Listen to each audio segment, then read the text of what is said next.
Hello and welcome. This is a picture of Parliament buildings in Stormont, Northern Ireland, and the person in the foreground is myself, Basil McCrea, just joining you here now. So this is me whenever I was a member of the Legislative Assembly, for which I was a representative for Lagan Valley for 10 years. So Sam Liebert has asked me to talk a little bit about power sharing, the highs, the lows, the good, the bad, and I'm going to start off with a little bit of a more festive setting, which is to show you that this is a bunch of, I don't know if you can see it here, but a bunch of young ladies who were up to do their Christmas carol singing a few years ago. That shows you some of the positive outcomes of power sharing. I can tell you that they are not from the same tradition that I'd be from, and we were very keen to have everybody there and inclusive. And of course, we invited up American students and we went campaigning. In this case, it's for equal marriage, it's for equal opportunities, but it's the real cut and thrust of political life. We had more American students up to see us, and then of course we hit the odd crisis.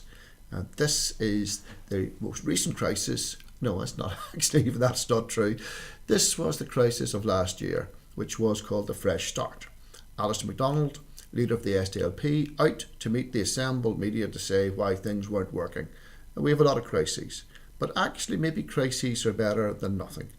The outcome of this Fresh Start was that the DUP, the majority Unionist Party, and Sinn Féin, the majority Republican Party, absolutely settled their differences and have agreed to work together in a very brutal and some would say not particularly positive way for Northern Ireland. But that's actually politics. If you have the majority, if you get together and you work it out, then you are entitled to run the country as you see fit. And that's what's happening now. The SDLP, the UUP, the Alliance, all parties to the original agreement are now floundering in opposition and actually not sure what to do with themselves. We are, as I speak, having yet another crisis, and that's the way of politics. But at least we are still talking to one another, if not always in the appropriate terms. So let me come back and talk to you about some of the more positive side of things that you might see from from the Good Friday Agreement. This is my office in Stormont. This is behind the blue door. This is a representatives of Diabetes UK. And one of the really good things about power sharing was we were able to tackle some really difficult social issues that actually affect all of us regardless of our background. Constituency work outside my constituency office in Dromore. Up on the balcony of that very grand building I opened with, this is a group of constituents, all very keen to come up and talk, all from different backgrounds. It didn't matter whether you were Unionist or Nationalist, Republican, whatever. People were very welcome, and in fact, probably my only real success politically is to open up this balcony so that everybody could get out and enjoy the sunshine. I did try and cross boundaries. I did try and invite people to Stormont to see what it had to offer. I think that was a positive thing. This is a group of artists from Derry, Londonderry, our second city in the northwest.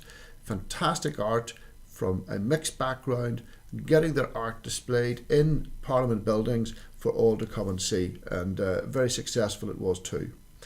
I want to finish perhaps with the thought about when you try and do things new in politics, because the Good Friday Agreement was 1998. Then we had the St Andrews Agreement. 2007? Because that's whenever I first joined the Assembly. People are anxious for change. People want change. It was a great thing. I voted yes for the agreement in 1998, but it's now run out of steam a little bit. And the challenge for the next generation of politicians is how to build upon that hope, the aspiration, the confidence that used to exist amongst both sides of our community to build a future for our children. I can tell you the people absolutely want it, but the politicians, they want power. And what we're now faced with is we have a First Minister in Arlene Foster who's under a bit of pressure, just newly appointed, and I do hear that Martin McGuinness, the Deputy First Minister, is not well, and at some stage there'll be a changing of the guard, and then I think we will see a different type of politics coming into Northern Ireland, for better or worse. Thank you, Sam. Enjoyed having you over here. I hope this does what you need. Goodbye.